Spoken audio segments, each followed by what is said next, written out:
여러분 반갑습니다. 오늘 또 하우스 리더십 과학교 리더십이란 책을 중심으로 리더십의 다양한 형태들을 알아보는 시간입니다. 하버드 비즈니스 리뷰에 게재하신 로널드 하이패치 교수님과 도널드 로리 교수님의 변화를 선도하는 리더십 원칙 제7장에 관한 내용들을 다루고 있습니다. 제7장에서는 리더십의 원칙으로서 지난 시간에 발코니에 올라서라 라는 그러한 내용으로서 이 리더십이 보다 넓은 시각을 가지고 문제를 파악하고 다룰 수 있는 그러한 어떤 원시적인 그러한 어떤 시각을 가지고 있어야 된다라는 그러한 내용들을 저희들이 살펴보았습니다. 그렇다면 구체적으로 이제 어떻게 리더십의 그러한 원칙들을 실현해 나갈 것인가 하는 부분들을 계속 지금 다루면서 정체를 파악하라 라는 두 번째 원칙을 제가 지난 시간에 일부 다루었습니다. 이 정체를 파악하라는 이러한 어떤 리더십의 원리의 구체적인 예로서 교수님들께서는 영국 항공 브리티시 에어웨이의 CEO인 콜린 마샬의 예를 들고 있습니다. 이 콜린 마샬은 영국 항공 브리티시 에어웨이를 하나의 변화에 적응하기 위한 어떤 그러한 과제들을 수행하는 조직으로서 다루기 위하여서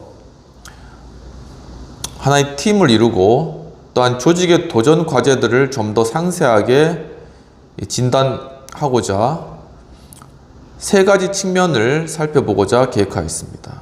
그 첫 번째는 조직 안팎의 모든 사람들의 생각과 어떤 관심사항에 귀를 기울인 부분이었는데, 이제 탑승 승무원들과 이제 회합을 가지면서 어떻게 조직을 변화시켜 나갈 건지 한 그러한 이야기들을 청취를 한 것이죠. 그리고 이 콜린 마샬의 팀은 뉴욕의 350인 예약센터를 방문해 가지고 사항들을 확인하기도 하였고, 또한 도쿄의 수화물 처리 구역을 둘러보기도 하였다고 합니다. 그리고 어쩌다가 우연히 공항에 가게 되면은 탑승객 라운지를 이제 방문해서 물어보기도 하고, 사람들에게 어떤 부분이 이제 이 영국 항공이 변화되어야 될 부분인지 이런 것들을 의견을 취합한 것이죠. 거기에서 그들은 주로 다음과 같은 질문을 던졌다고 합니다. 발전을 이루기 위해서는 누구의 가치나 신념, 태도, 행동 등이 바뀌어야만 하는가? 그리고 우선순위, 자원, 권한에 있어서 과연 어떠한 변화들이 필요한가? 그리고 어떤 희생이 필요하며 누가 희생을 해야 하는가라는 그러한 질문들을 던졌다고 합니다. 그렇죠. 어떤 변화를 위해서는 누군가 또 희생을 하고 대가를 치러야 하는 것이죠. 둘째로는 이 마샬은 그의 팀과 함께 어떤 갈등을 문제 해결을 위한 일종의 단서이자 조직이 변화 적응형 도전 과제에 곧 부딪히게 될 징후로 파악했다라고 보았습니다. 그러니까 어떤 갈등이 일어나는 것은 이것이 도리어 이제 문제가 아니라 하나의 문제 해결을 위한 단서이다라고 그렇게 긍정적인 측면을 보았고, 또한 곧 이제 변화 적응형 도전 과제에 부딪히게 될 것이다. 그러니까 변화하지 않으면 안 되기 때문에 그러한 변화를 겪게 된 그러한 하나의 과제에 우리가 부딪히게 될 것이다. 하나의 징후로 파악했다라는 것입니다. 기능 부서 간의 갈등이 표출되는 방식은 단지 하나의 문제의 현상적인 그러한 표현이었다라는 것이죠. 그러니까 그 이면에 그 저변에 흐르고 있는 것이 무엇인지를 정체를 파악해야 된다라는 것이 두 번째 노점이라는 것입니다. 따라서 보다 근본적인 갈등의 실체를 파악해야 될 그런 필요성이 사실 존재하는데, 절차나 어떤 일정 명령 개통과 같이 얼핏 보기에는 어떤 기술적인 쟁점인 것 같은 그러한 분쟁들이 사실은 어떤 가치와 규범에 대한 근본적인 갈등을 사실 드러내는 하나의 간접적인 표출이었다라는 것입니다. 세 번째로는 마샬과 그의 팀은 자기 자신을 되돌아보는 어떤 반추의 시간들을 통해서 조직 앞에 놓인 변화에 적응해야 할 도전 과제들을 구체화시킬 수 있었다라는 것이죠. 그러니까 과연 우리가 어디까지 왔고 어디로 가야 되는가 하는 것을 반추해 봄으로 말미암아 이제는 하나의 조직 앞에 놓인 변화, 이러한 변화들을 바로 이 변화에 적응해야 될 그러한 도전 과제들, 이러한 것을 구체화시키는 과정들을 겪게 되었다는 것입니다. 영국 항공의 변신 초기에 경영진들은 여러 가지 잡다한 가치와 규범들을 만들어 보았으나 부분 간 협력과 교류를 저해야 하는 하나의 역기능적인 결과를 낳았다는 것이죠. 그러니까 어떤 변화를 위해서 많은 규범들이나 제도들을 만들어 보았지만 사실은 별 소용이 없었다는 것입니다. 도리어 그것이 하나의 걸림돌이 되었다라는 것을 이야기하는 것입니다. 하나의 역기능적인 결과였다라는 것이죠. 각각의 경영자는 모두 최상과 최악의 규범과 가치를 동시에 지니고 있기 때문에 변화 적응형 과업의 본질에 대한 통찰력을 얻을 수 있는 좋은 신뢰가 될 수가 있었다라는 것이죠. 이와 같이 변화 적응형 도전 과제를 명확히 규정하는 것은 영국 항공이 세계에서 가장 사랑받는 항공사로 거듭나기 위해 해야 할 노력 중에 대단히 핵심적인 부분이었다는 것입니다. 이러한 전략이 성공하기 위해서는 회사의 리더들은 자기 자신과 구성원, 잠재적인 어떤 갈등의 원천 등을 이해할 필요가 있었다는 것이죠. 마샬은 전략을 개발하는 과정 자체가 일종의 변화 적응형 과업이라는 사실을 깨달았다라는 것입니다.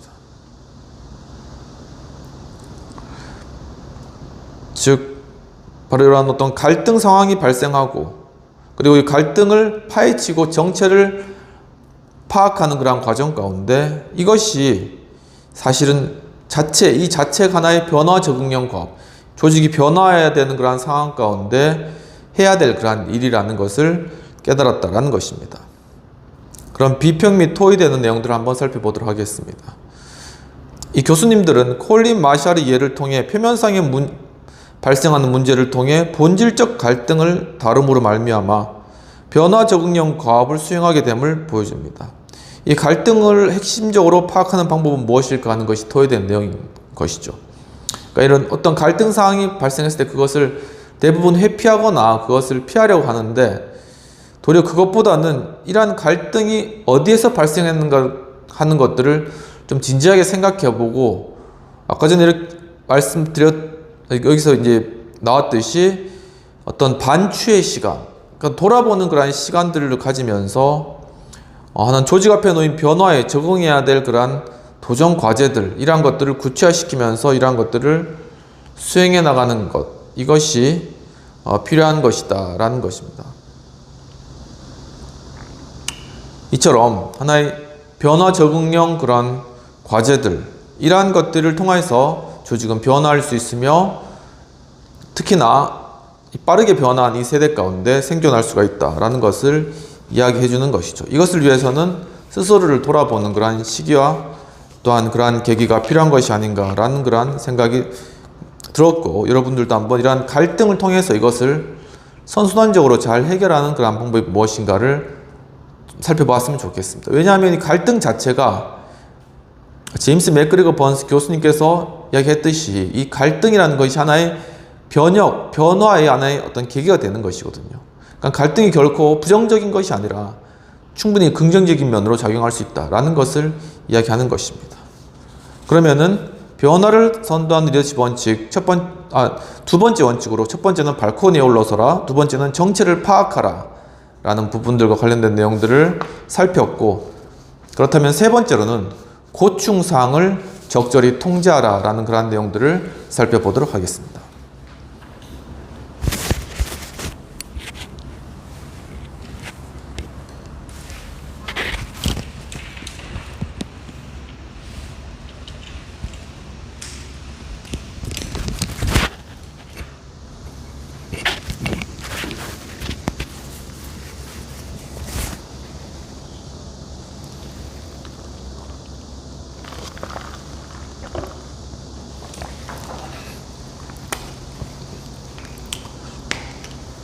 변화를 선도하는 리더십 첫 번째 원칙은 발코니에 올라서라.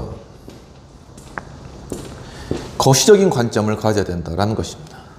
두 번째는 정체를 파악하라. 문제, 갈등의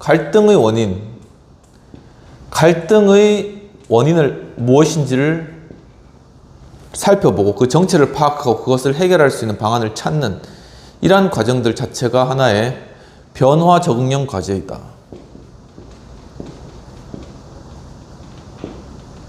이것이 되겠습니다. 그렇다면은 이제 세 번째로는 고충사항을 적절히 통제해야 된다라는 것이 되겠습니다. 변화에 대응하기 위한 적응형 과업을 수행하다 보면 여러 가지 고충사항들이 발생하기가 마련입니다. 리더들은 쉽게 해답을 구할 수 없는 도전에 직원들을 투입하기에 앞서서 직원들이 학습할 수 있는 범위와 속도에 한계가 있음을 깨달아야 한다는 것입니다. 변화 적응형 과제를 함에 있어서 먼저는 직원들이 이것을 변화시켜 나가는 것을 학습하고 적응하는 데는 시간이 필요하다. 일종의 시간의 한계가 있다는 것을 먼저 인지해야 된다는 것이죠. 동시에 그들은 현실적으로 새로운 도전 과제들이 나타날 때마다 변화에 대한 필요성을 느껴야 된다는 것이죠. 어떤 과제들이 나타나면 그것에 대해서 지레 겁먹고 피하는 것이 아니라 바로 그것을 우리가 수행해야 되는, 우리가 이것을 통해서 변화해야 된다는 하나의 시그널이다 라는 방향으로 긍정적으로 받아들일 수 있어야 된다라는 것입니다. 변화의 도전 과제에 지레 겁을 먹으면 사람들은 새로운 방법을 배울 수가 없다라는 것이죠. 그러나 반면에 스트레스까지 함께 없애버리게 되면은 이는 변화 적응형 과업을 수행해야 할 충동마저 없애버리는 결과가 된다라는 것이죠. 그러니까 적절한 스트레스와 함께 또한 그것에 대해서 겁먹지 않도록 하는 그러한 부분들을 함께 그래서 변화 도전형 그러한 과제들 이러한 것에 대해서 리더는 구성원들이 변화에 대한 필요성을 느끼되 지나치게 부담스러워하지 않도록 적절한 그러한 균형, 바로 이 리더가 이 균형을 잘 잡아야 된다는 것이죠. 제가 연구하고 있는 통합적 리더십의 중요한 요소 중에 하나도 이 균형, 밸런스를 들었습니다. 조직이 통합적으로 나아가고 리더십이 구성원들을 통합적으로 이끌기 위해서는 이 밸런스, 균형이 중요하다는 것입니다. 이러한 맥락에서 볼 때 리더십은 조금만 실수도 용납될 수 없는 것이고 또한 적절한 긴장 수준을 유지함으로써 조직을 생산적인 상태로 운영하기 위하여 세 가지의 기본 과업들에 주목해야 된다라고 이야기를 하고 있습니다. 이 세 가지의 과업을 따르게 되면 구성원들을 무력하게 만들지 않으면서 동기를 유발할 수 있을 것이다 라는 어떤 방향을 제시해주고 있네요. 그것이 무엇인지 살펴보도록 하겠습니다. 첫째는 바로 리더는 소위 지배 환경을 창조해야 된다는 것이죠. 지배 환경의 창조입니다. 홀딩 인바이러먼트라고 하는데 이제 이것을 압력밥솥에 이제 비유하거든요. 압력밥솥에 비유하자면 리더는 증기를 빼가면서 열을 가해서 압력을 조절해야 할 필요가 있다는 것입니다. 그러니까 막 증기가 찼는데도 그것을 빼지도 않고 계속 가열하다간 밥솥이 폭발하게 되겠죠. 하지만은 이 증기를 너무 빼버리면은 밥이 안 되겠죠. 그러니까 바로 여기에서 이 균형을 잘 맞춰야 된다라는 것이죠. 만약 압력이 일정 한도를 초과하게 되면 밥솥이 폭발할 수도 있기 때문이며, 만약 어떠한 열도 가해지지 않는다면 밥솥으로 아무것도 조리할 수 없게 되기 때문이다 라고 이야기를 하고 있습니다. 적절한 그런 예가 되는 거네요. 기업 변화의 초기 단계에서 지배 환경은 리더가 변화를 위한 조건들을 창조하는 일종의 임시적인 공간 역할을 한다라는 것이죠. 이 지배적인 환경 조성입니다. 그래서 리더는 그 안에서 다양한 집단에게 각자가 직면하고 있는 도전들을 서로 논의하고, 또한 쟁점 사항들을 찾아서 이를 토론하며, 또한 상호 경쟁 관계에 있는 시각과 가치의 근본적인 가정들을 명확하게 할 수 있도록 제반 여건들을 조성해야 된다는 것입니다. 여기서 무엇이 문제인가라는 것을 서로 함께 논의를 하고 그것을 하나의 쟁점화를 하는 것이죠. 그리고 이것을 토론하는 과정을 거친다는 것입니다. 그리고 상호 경쟁 관계에 있는 시각과 가치의 근본적인 가정들을 명확하게 알 수 있도록 서로 경쟁 관계에 있는 그러한 가정이 많이 있는 것이죠. 그러한 어떤 시각 그리고 하나의 가치는 다를 수가 있다는 것입니다. 바로 이러한 부분들을 명확하게 서로가 인지할 수 있도록 하는 과정. 이러한 과정들이 압력밥솥을 잘 유지하는 지배적인 환경을 만드는 것이다 라고 이야기를 하고 있습니다.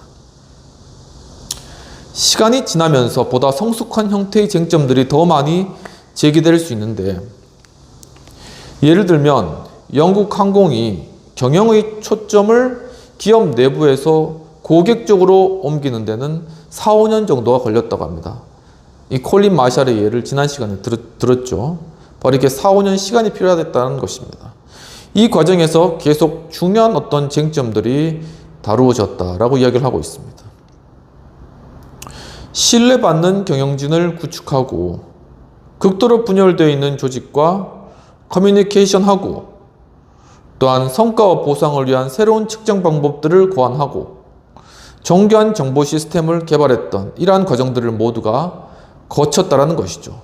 그러니까 먼저 일단 직원들이 경영자를 신뢰할 수 있도록 하고, 그리고 영국 항공 내에 분열되어 있었던 조직 분위기를 하나로 다시금 바꾸고, 그것을 위해서 커뮤니케이션을 하고, 또한 일한 사람에게 적절한 보상을 줄 수 있는 성과 보상 시스템을 다시 만들고, 그리고 이 모든 것을 위해서 정보 시스템을 새롭게 개발하고, 이러한 단계를 거치는 과정은 4, 5년 정도가 걸렸다. 그래서 조직의 시야를 자기 내부에서 외부로 돌리고 고객들로 돌리고, 바로 거기서 그들을 섬기고 서비스할 수 있는 측면들을 개발해 내는 데까지, 시야를 바꾼 데까지가 4, 5년 걸렸다는 것입니다. 그동안 종업원들은 모두 자신들이 어떠한 변화를 필요로 하고 있으며 어떻게 변해야 하는지에 대해서 학습했다. 결국 그 과정을 통해서 이들이 한 것은 자신이 어떻게 변해야 되는지, 변화의 당위성, 나는 변해야 된다. 그럼 어떻게 변해야 될까? 이러한 것들을 학습하는 시간이었다. 즉 변화 적응형 과제들을 수행하는 시간이었다라고 이야기를 하고 있는 것입니다. 이와 같이 리더는 일의 순서와 또한 속도를 조절해야 하는데, 흔히 임원들은 모든 것이 다 중요하다고 말하곤 한 것이죠. 그들은 다른 일들이 채 끝나기도 전에 새로운 일을 추진하려고 한다는 것입니다. 너무 많은 일들을 동시에 추진하곤 하지만 이러한 행동은 그 일을 담당해야 할 책임자를 짓눌러 갈피를 못 잡게 한다는 것이죠. 그렇기 때문에 변화 적응형 과업을 겪고 있는 조직원들에게 대해서는 그것에 충분한 시간이 필요하고, 그것을 시각을 바꾸는데, 또한 전산 시스템을 또한 마련하는데, 그리고 또한 어떤 조직 내 분위기를 바꿔 나가는 데는 상당한 시간이 필요하기 때문에 그 시간들을 염두에 두고 압력밥솥을 증기를 적절하게 빼면서 또한 열을 가하면서 적절한 밥이 될 수 있도록 하는 이러한 지배적인 환경 구성이 필요하다라는 것을 이야기하고 있는 것입니다. 굉장히 해안이 들어있는 그러한 어떤 시각이라고 볼 수 있겠습니다. 그렇다면 두 번째로는 리더는 기업의 방향, 기업 및 구성원에 대한 보호, 역할과 책임에 대한 태도, 갈등 관리, 규범 형성 등을 책임져야 된다는 것이죠. 두 번째는 이 두 번째 여기 쓰겠습니다. 이거는 리더가 하나의 어떤 책임을 지고 일들을 해야 된다는 것입니다. 그런데 무엇에 대한 책임이냐면은 기업의 방향에 대한 것들도 설정을 해야 되고, 또한은 구성원에 대한 보호도 어떻게 구성원을 보호할 것인가, 이 보호의 문제도 생각을 해야 되고, 또한 어떻게 역할과 책임을 분담할 것인가, 역할 책임의 분담 문제도 다뤄야 되고, 그리고 그 가운데 있을 나타나는 갈등을 어떻게 관리할 것인가, 갈등 관리의 문제도 생각해 봐야 되고, 또한 이것을 모두 다 체계화하는 규범을 어떻게 형성해야 될 것인가, 규범 형성의 문제도 함께 고려를 해야 된다라는 것입니다.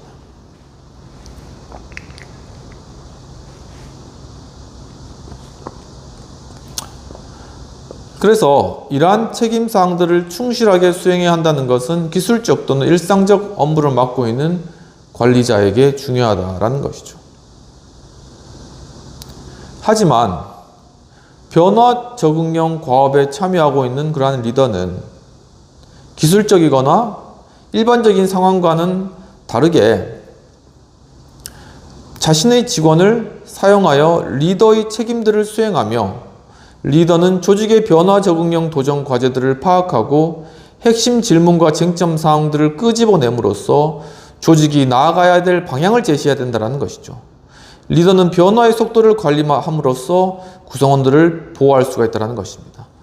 결국 이 과정 가운데서 리더는 이 방향 설정에 대한 책임을 가지고 어떠한 방향인지를 보여줘야 되고, 거기에 대해서 아까 전에 말했듯이 시간을 적절하게 배분하고 함으로써 이 구성원들을 보호해 나가는 이러한 과정들을 계속 리더는 책임감을 가지고 해나가야 된다라는 것을 이야기하고 있는 것입니다. 또한 사업 현실과 핵심 가치들을 명확히 해야 된다는 것이죠. 그러니까 현실적인 부분, 과연 우리 현실은 어떤가를 냉정하게 판단하고, 그 다음에 거기에 대해서 그렇다면 핵심 가치는 무엇인가, 핵심 가치를 되돌아보는 이러한 일들도 리더가 책임감 있게 수행을 해야 된다는 것입니다. 그래서 결국은 구성원들에게 새로운 역할과 책임을 부여하는 이러한 과정들을 겪어야 된다는 것이죠.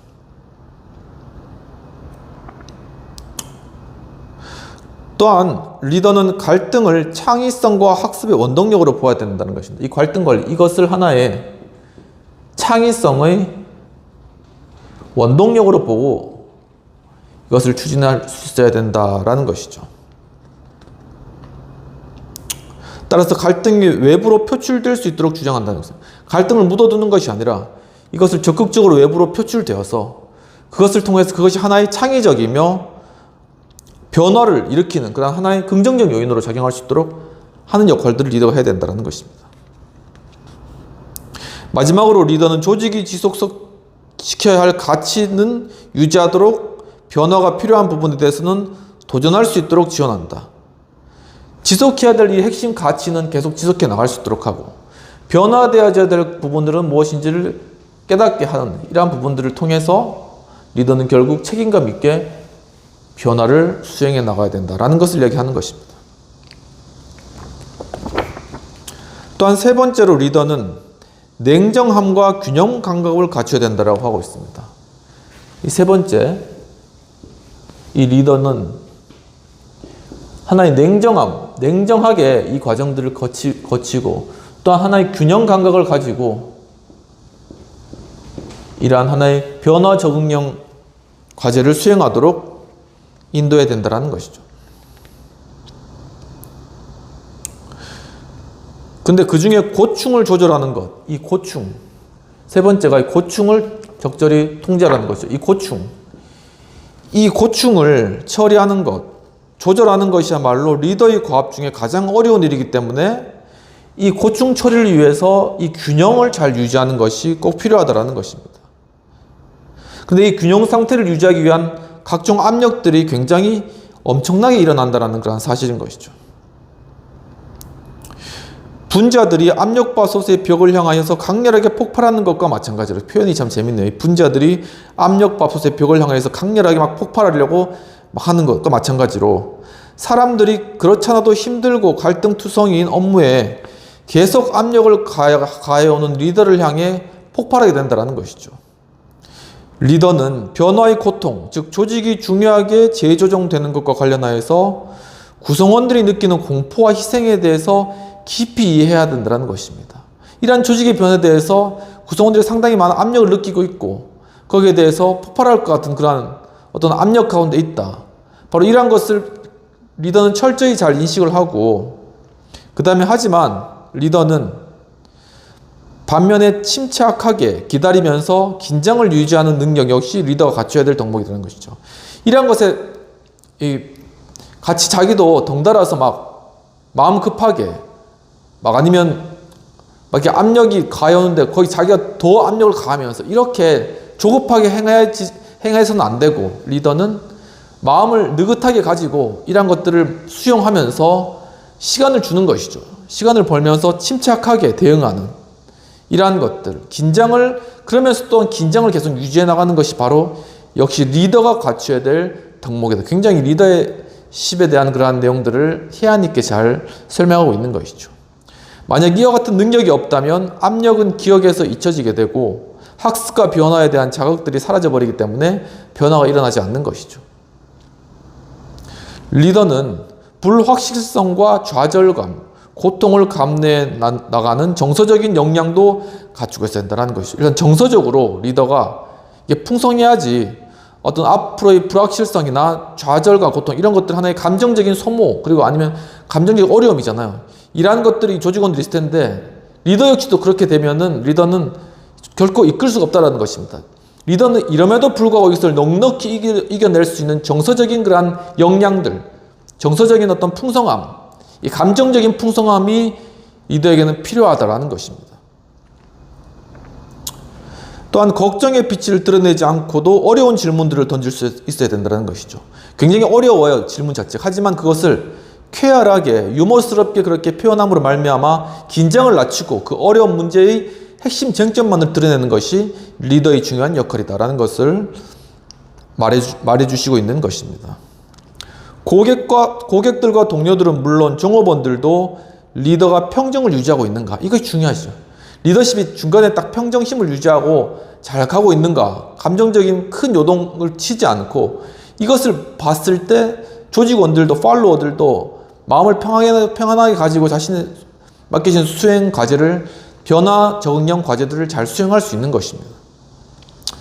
그래서 고객과 동료들은 물론 종업원들도 리더가 평정을 유지하고 있는 걸 살피기 위해서 리더의 말이나 아니면 눈빛, 몸짓 등 단초가 될 만한 모든 것들을 주의 깊게 관찰하고 있다는 것입니다.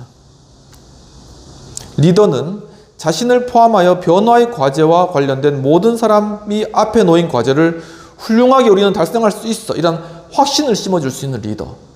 정말 이런 리더가 필요한 것이죠. 특히 변화 상황 가운데서 중심을 잡고 확신을 심어줄 수 있는 그런 리더가 꼭 필요하다는 상황입니다. 이건 우리 조직뿐만 아니라 우리 나라 전체 역시도 지금 이러한 리더가 필요하다라는 필요하다라는 그런 상황인 것을 절절히 느낄 수 있는 그런 상황인 것이죠.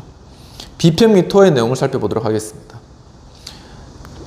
오늘 교수님들은 변화 적응형 과제를 수행하는 팔로워들의 상태를 잘 파악하고 지배 환경들을 조성하며 변화의 속도를 조절하며 냉정함과 균형 감각을 가져야 함을 잘 증명하며 또한 그것을 체계적으로 이렇게 설명해 주시고 있는 것이죠. 책임감을 가지고 방향을 설정하며 나아가야 되며 또한 구성원들을 보호해 나가고 역할과 책임들을 주며 갈등 관리를 잘 해나가고 또한 어떤 규범을 형성해 나가며 핵심적인 가치들을 지켜나가고 변화해야 될 것이 무엇인지를 알려줌으로 말미암아 이러한 모든 과정들을 통해서 바로 결국은 균형 있게 어떤 변화 상황들 가운데 있는 종업원들의 고충들을 적절히 잘 들어주고 그것을 또한 통제해 나가며 긴장감을 유지해 나갈 수 있는 이러한 일들을 할 수가 있다라는 것, 갈등을 잘 관리할 수 있다라는 것입니다.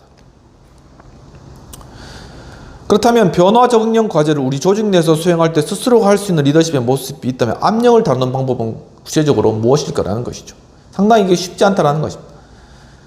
그러니까 이러한 상황들 가운데서 변화 적응형 과제를 수행해야 되는데 이 조직원들이 이제 조직이 변화되는 상황 가운데 스스로가 변화되는 상황을 인식하는 것도 사실 쉬운 것이 아니고, 그리고 여기에는 그냥 단지 일의 문제뿐만 아니라 개인적 성향의 문제도 있고 그런 가치관의 문제가 함께 있거든요.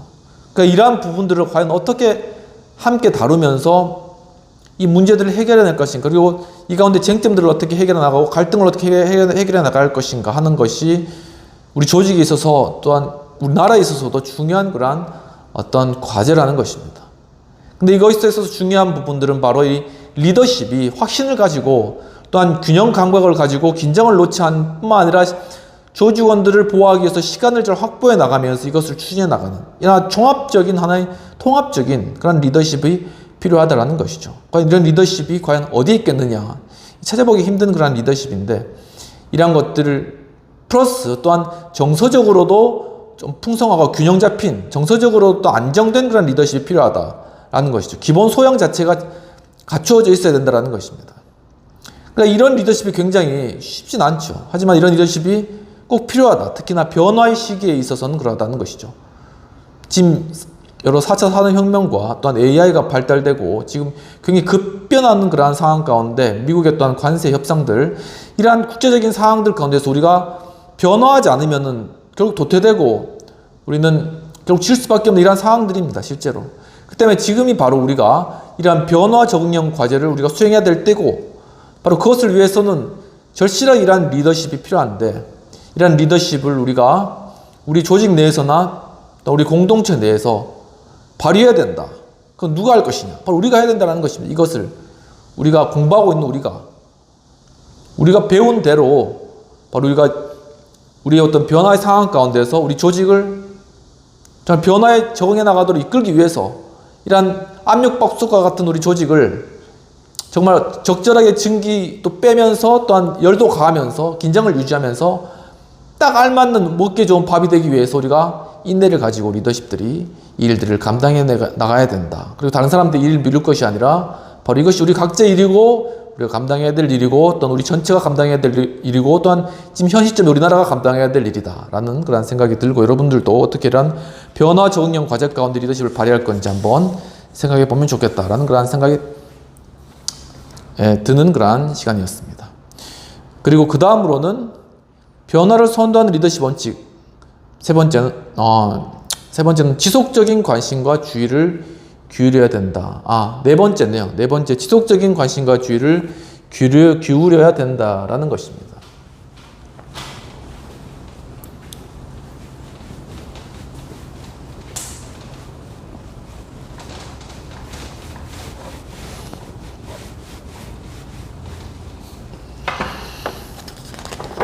네 번째, 지속적인 관심과 주의를 기울여야 된다라는 것이죠.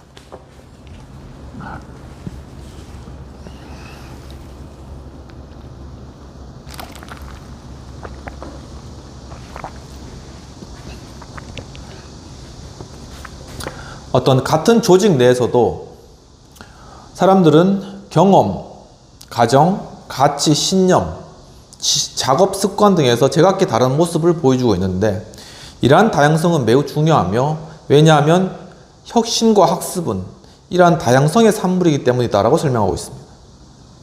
상반되는 관점을 접해보지 못한 채 새로운 것을 배울 수 있는 사람은 없다라는 것이죠. 그러니까 상반되는 그런 관점을 가진 사람들이 꼭 필요하다라는 것입니다. 하지만 불행하게도 대다수의 관리자들은 자신과는 대립되는 관점을 총체적인 입장에서 수용하려는 의사도 능력도 갖고 있지 않다는 것이죠. 그러니까 대부분의 관리자들은 자기와 다른 의견을 묵살하려고 하는 경향이 크다라는 것인데, 그것이 올라가면 올라갈수록 다른 사람 말 듣기 싫어하고 모든 의견을 수렴해서 총체적인 의견을 내려고 하는, 즉 통합적 리더십을 가지고 있는 리더십이 사실 드물다라는 것입니다. 그들은 단지 자신을 혼란스럽게 하는 쟁점들을 애써 외면할 뿐이며, 그들은 종종 이를 회피하는 수단들을 총동원해서 재빨리 평정을 되찾는다는 것이죠. 그러니까 자신의 생각과 다르면은 어떤 수단을 써서든지 재빨리 평정을 되찾고 다시 원래대로 그냥 있는 그대로 하던 대로로 돌아온다는 것입니다. 그러나 리더는 가치, 절차, 운영 스타일, 권력의 복잡한 교환 관계에서 구성원들이 직접 대처하도록 해야 한다는 것이죠. 그러니까 리더는 자기가 다 해주는 것이 아니라 구성원들로 하여금 그들이 어떤 가치의 문제라든가 절차의 문제, 운영 스타일의 문제라든가 아니면 권력의 복잡한 상호 교환 관계, 회사 내에서도 있잖아요. 이 사람하고 이 사람의 어떤 리드를 잘 맞춰주면서 그 가운데 사업을 잘 이끌어 나가야 되고 서로의 또한 이익도 잘 챙겨줘야 되고 이런 복잡한 상호 교환의 권력 관계들까지 구성원들이 잘 이해하고 그것을 대처해 나갈 수 있도록 하는 그러한 팁을 주고 또한 그렇게 리더십이 구성원들을 이끌어야 된다는 것입니다. 이는 중간 관리자, 최일선의 현장 관리자뿐만 아니라 조직 내의 최상층부에도 동일하게 적용된다는 것이죠. 사실 최고 경영자가 변화 적응형 과업을 설계하지 못한다면 조직은 금방 무기력해질 것이라는 것입니다. 그러니까 먼저 위에서부터 CEO가 이 변화 적응형 과제를 수행하고 또한 그것을 계획할 수 있어야 된다는 것이죠. 만약 임원들이 상호 대립되는 쟁점 사항들을 끄집어내어 제대로 처리하지를 못한다면 조직 내 어떤 직원이 자신의 행동을 변화시키고 서로의 관계를 재설정할 수 있겠는가? 임원들도 이러한 어떤 갈등 상황에 대해서 이 문제를 해결해내지 못하는데 직원들이 그것을 가능하겠습니까? 그게 가능하지 않다는 것이죠. 스칸디나비아 항공의 전설적인 최고 경영자 얀 칼슨, 스칸디나비아 SAS라고 하는 이 스칸디나비아 항공의 전설적인 경영자 얀 칼슨이라는 사람이 있다고 합니다. 이 얀 칼슨의 전설적인 최고 경영자인 얀 칼슨은 다음과 같이 말하는데, 리더십의 가장 흥미로운 사명 중에 하나는 경영진들이 서로의 말에 귀를 기울이고 배우도록 하는 것이다 라는 것입니다. 논쟁을 거치면서 다른 사람들의 가정들을 충분히 이해하는 상황에서 총체적인 해결책을 찾을 수 있다는 것이죠. 다 듣고 그것을 총합해 나가는 그런 과정들이 리더십 해야 될 과정이다. 통합적인 리더십이 필요하다는 것입니다. 리더의 과제는 갈등을 공개석상에서 끄집어내어 바로 창조의 원천, 이 과제를 창조의 원천으로 삼는다라는 것입니다.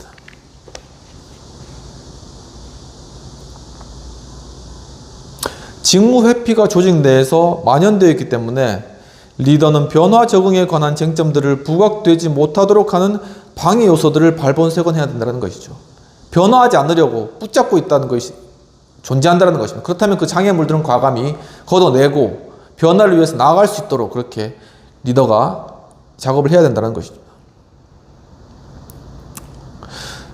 책임을 전가하고 단지 지금의 기술적인 경쟁들에만 초점을 맞추고 개인의 시각보다는 사람 자체에 대한 인신공격 많이 하죠. 일이 안 되니까 인신공격 하는 겁니다. 이제 네가 해라 그러고 이제 떠넘기는 것이죠. 이제 만연하는 것이죠. 인신공격 등을 가하는 등 통상적으로 나타나는 직무 회피의 유형들은 조직이 적응형 과업을 수행하고자 할 때 어김없이 나타나는 것이다. 그러니까 조직이 변화하려고 하면은, 그래서 어떤 새로운 과제들을 수행하려고 하면 변함없이 이제 서로 이제 인신공격하거나 책임 떠맡기거나 책임 회피하는 이런 과정들이 분명하게 드러난다는 것입니다. 이러한 방해 요소들에 대해서 사람들이 어떻게 대처해야 되며 무엇에 초점을 맞출 것인지를 알기 위해서는 이들에 대한 실체를 명확하게 파악해야 된다는 것이죠. 과연 우리가 이렇게 변화하지 못하도록 붙잡고 있는 것이 무엇인가, 이 실체는 무엇인가를 명확하게 파악할 수 있어야 된다는 것입니다. 만약 대화가 제대로 이루어지지 않고 소모적인 갈등만 계속한다면 그냥 갈등을 위한 갈등인 거예요. 책임 회피를 위한 토론인 것이요. 계속 문제는 해결 안 되고 계속 쳇바퀴만 돌듯이 계속 도는 것입니다. 시간만 가는 것이고, 그때 리더는 적극적으로 개입하여 팀이 쟁점을 재정립할 수 있도록 해야 된다는, 무엇이 문제, 우리가 해결될 것이 무엇인가, 특히나 전쟁에서 중요하죠. 우리가 취해야 될 저 고지는 무엇인가, 우리가 사수해야 될 것은 무엇인가, 우리의 가치, 우리가 사수해야 될 가치는 무엇인가, 이러한 것에 이 대대장이 계속적으로 그걸 줘야지 전투에 임하지, 안 그러면은 달려오는 적들에 대해서 다 후퇴하고야 만다는 것입니다. 만약 그래서 리더는 대화가 제대로 이루어지지 않을 때 적극적으로 개입해야 되고, 리더는 도처에서 갈등이 벌어지고 피상적인 대화만 오가는 상황이라면 몇 개의 핵심 쟁점 사항으로 분류하여 문제에 대한 심도 있는 논쟁을 이끌어내야 된다. 그러니까 결국은 이 쟁점에 대해서 심도 깊은 논의가 이루어지도록, 그래서 사람들이 거기에서 푹 빠져서 이 문제에 대해서 어떤 해안을 함께 도출해 나가도록, 거기에서 또한 인사이트뿐만 아니라 기쁨을 느낄 수 있도록, 이것을 우리가 해안을 찾았다, 문제 해결에 대한 방법을 찾았다라는 그런 기쁨을 느낄 수 있을 때까지, 하나의 어떤 기쁨인 거지. 그런 것들을 느낄 수 있을 때까지 그런 심오한 쟁점들을 다루어 나갈 수 있도록 그렇게 리더가 그 여건들을 마련해 줘야 된다라는 것입니다. 사람들이 외압, 상급 관리자, 과중한 업무 부담을 비난하는 데 정신이 팔려 있는 상황에서 리더는 팀이 앞으로 전진하는 데 시간을 할애하도록 책임감을 고취시켜야 된다는 것이죠. 물론 이런 문제도 여러 가지 있지만 우리는 나아가야 된다. 저걸 해야 된다. 우리 각자 모두의 책임이다. 이것은 각자가 나눠서 해야 될 일이지 미루거나 회피해야 될 일이 아니다라고 그렇게 동기부여, 모티베이션으로 고취시키는 것이 리더십 해야 될 일이라는 것이죠. 또한 팀이 분열되고 개인적인 이해관계만을 추구하는 상황에서 리더는 협력이 필요함을 또한 보여줘야 된다. 우리는 협력해야 된다. 서로 협치해야 된다. 그래야 우리가 모두가 살 수 있다는 것을 계속적으로 강조를 해야 된다는 것입니다.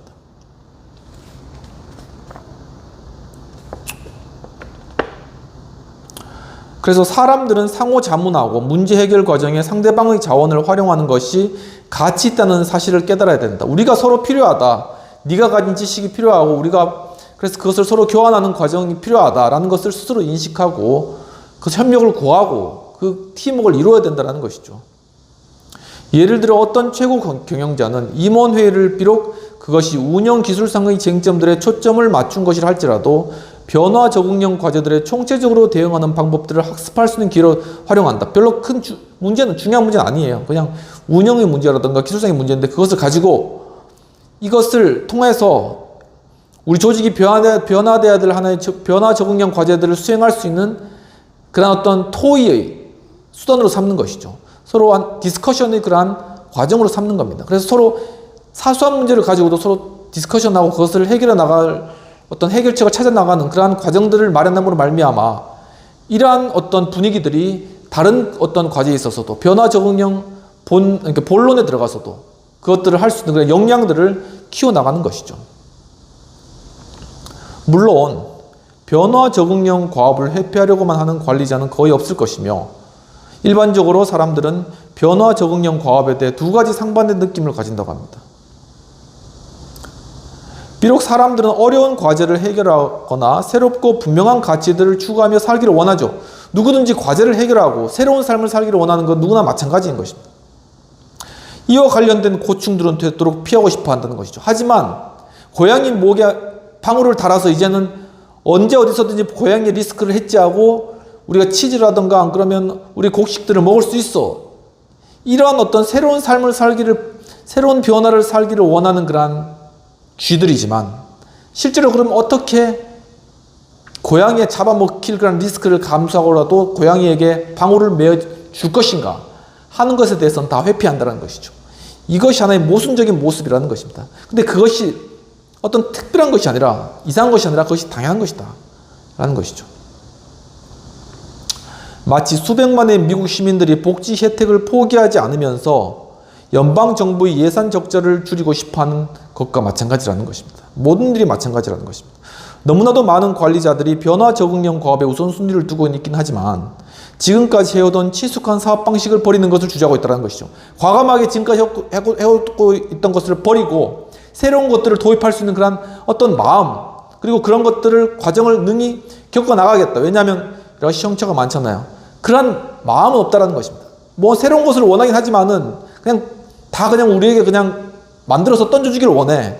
우리는 이러한 과정들을 값을 치르기 싫어. 이렇게 이제 생각한다는 것이죠. 이게 모순적인 것이라는 것입니다.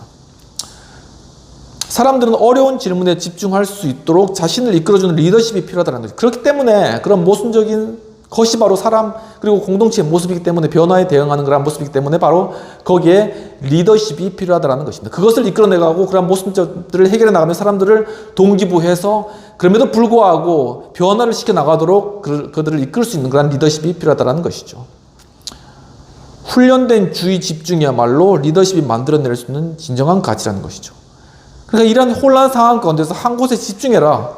여러 딴 생각 말고, 여러 걱정, 근심 말고, 여러 가지 장애물들이나 이런 부정적 생각 말고, 이 과제에 집중해라. 그래서 집중시키는 것이 바로 리더십의 핵심적인 과제다라는 것을 이야기하는 것입니다. 그리고 이제 다섯 번째입니다. 다섯 번째, 구성원들에게 문제 해결의 과업을 돌려주라는 것입니다. 구성원에게 이 문제를 해결할 수 있는 이러한 과업, 이것을 리더가 다 맡아 하지 말고 구성원들에게 이것을 돌려주어라. 이들이 할 수 있도록 그것을 배려하고 돌려주어라는 것이죠. 조직 내 모든 사람들은 각자 자기 자리에서 유리하게 얻을 수 있는 자신의 정보만을 접하고 있다는 것입니다. 따라서 구성원들은 각각 다른 요구와 기회들을 보게 되며 또한 시장에서의 변화를 남보다 앞서서 감지하는 사람들은 대개 주변부에 위치하고 있다는 것이죠. 그러니까 뭔가 시장을 잘 파악하고 또한 변화를 감지하는 사람은 핵심부가 아니라 주변부에 있을 가능성이 크다는 것입니다. 만약 조직이 이들의 정보를 받아들여 전술적 전략적 의사결정을 내린다면 그 조직은 번성하게 될 것이라는 것이죠.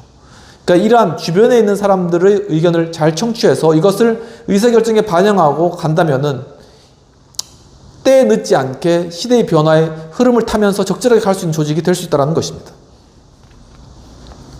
반면 사람들이 자신만의 특화된 지식에 따라서 행동하지 않는다면 그 기업은 변화하는 시장에 적응하지 못하게 될 것이다. 사람 고유에 가진 그 탤런트를 잘 활용해야 되는데 그것을 활용하지 못하고 그냥 묵혀둔 그러한 기업은 결코 잘 성장할 수가 없는 것이고 창의성도 없는 것이고, 구성원들은 많은 경우 자신의 책임 하에 있는 시장 상황에 대해 스스로 대응 방안을 찾기보다는 상급 관리자가 그것을 해결해 줬으면 좋겠다는 것이죠.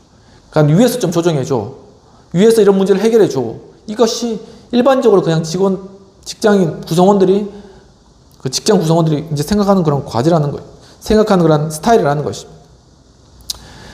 실제로 변화 적응형 과업에 수반되는 고충사항들이 크고 고질적일수록 사람들의 의존적인 태도는 더 심해진다. 저 문제 해결 안 될 것 같은데 우리 좀 리더가 알아서 해결했으면 좋겠다. 아무튼 해결 방안 그냥 제시해주고 그래 따르고 싶다. 여기 발 담그기 싫다라는 것이죠. 그렇게 생각하는 경우가 크다라는 것이죠. 더 리더를 의존하고 그렇게 한다는 것입니다. 사람들은 점점 더 수동적이 되어간다는 것이죠. 그러나 그러한 행동이 단기적으로는 평정을 되찾아줄지는 모르지만 종국에 가서는 책임감, 고통, 변화에 대한 필요성에서 의도적으로 벗어나려는 직무 회피에 관행을 한다는 것이죠.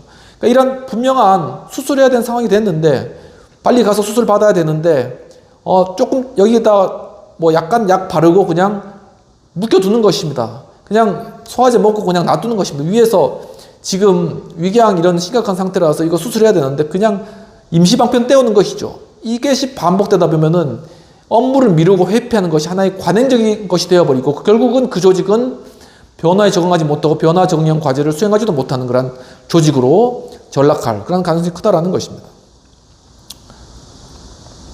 이와 같은 책임 전가를 통해 왜곡된 자기 만족을 느낀다는 것이죠. 우리는 괜찮아 이렇게 생각한다는 것입니다. 마치 개구리가 끓는 물속에 들어가서 뜨뜻하게 되니까 우리는 괜찮아 라고 생각하다 결국은 완전히 익어가지고 둥둥 이제 거의 개구리 음식이 되는 것처럼 그렇게 된다는 것이죠. 구성원들에게 책임감을 더 많이 느끼도록 하는 것은 쉬운 일이 아니라는 것이죠. 구성원들에게 너가 이 책임을 가지고 있어. 책임감 있게 해야 돼. 이런 당위성을 심어주는 것은 리더가 심어주는 건 결코 쉬운 일이 아니라는 것입니다. 대다수의 하위직 구성원들은 지시받은 대로만 일하는 것에 너무나 익숙해져 있다는 것이죠. 이것이 기존의 어떤 조직 문화였다는 것입니다. 수많은 관리자들은 부하 직원을 기계 다루듯이 이것 해, 요것만 하면 돼. 이렇게 했고 그 결과 직원들 역시도 그것만 하면 되는 줄 알고 그렇게 조직 생활을 해왔다는 것입니다.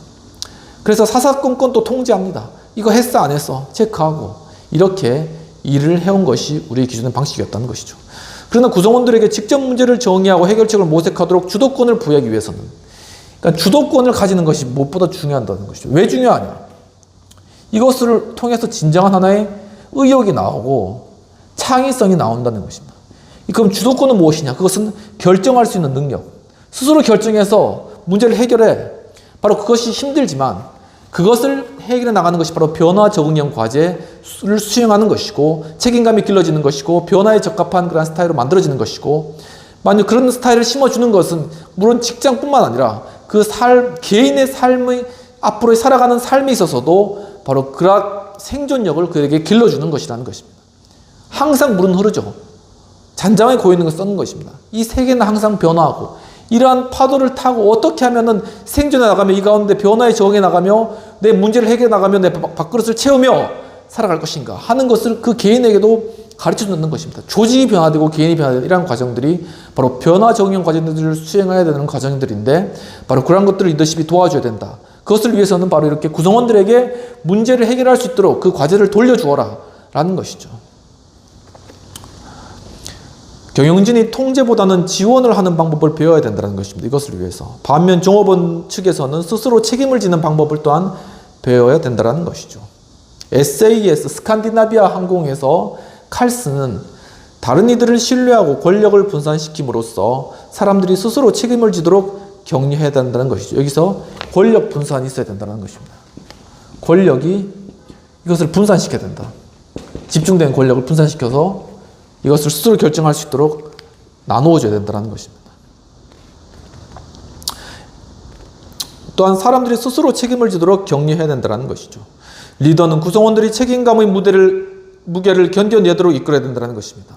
책임감을 무조건 덜어주는 것이 아니라 그 책임감을 지고 그것을 해결해 나갈 수 있는 그런 근력을 키워주는 것이죠. 낚싯감을 그냥 던져주고 그냥 생선을 주는 것이 아니라, 시간이 들더라도 배가 고프더라도 어떻게 하면 낚시를 하는지 그 방법을 가르쳐 줘야 된다는 것입니다. 그는 중요한 것은, 이렇게 얀 칼슨이 했던 말이, 그는 중요한 것은 구성원들이 스스로 문제들을 발견하도록 놔두는 것이다. 이것이 문제점이 있어라고 스스로 그것을 발견할 수 있도록 해줘야 된다는 것이죠. 만약 구성원들이 스스로 문제와 해결책을 알아내지 못한다면 결코 그 조직은 성공할 수 없다라고 얘기를 하고 있다는 것입니다.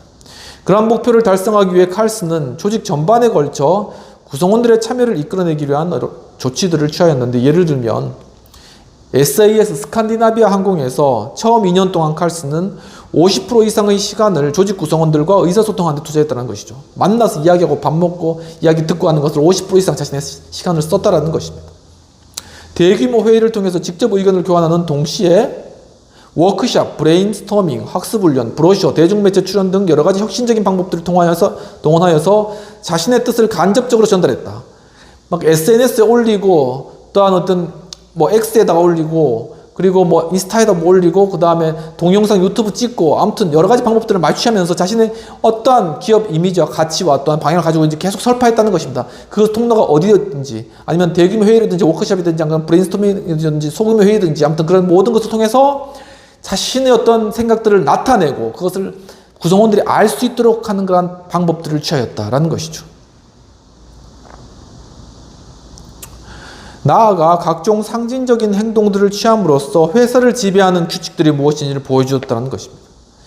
상징적으로 한 건씩 뻥뻥 터뜨리는 것이죠. 뭐냐면은 호사스러운 임원용 식단을 폐쇄했다고 합니다. 왜 임원들은 저 좋은 메뉴를 저 좋은 데서 먹어? 딱 구성원들을 하고 딱 분리되는 그런 느낌인 거예요. 딱 폐쇄해버리고 똑같다, 이번도 똑같이 직원 식당에서 먹어라 라는 것입니다. 그러면 결과는 직원 식당의 질이 좋아지겠죠. 바로 그것을 생각한 것입니다. 또한 수천 장에 달하는 각종 매뉴얼과 지침서들을 소화했다라는 것이죠.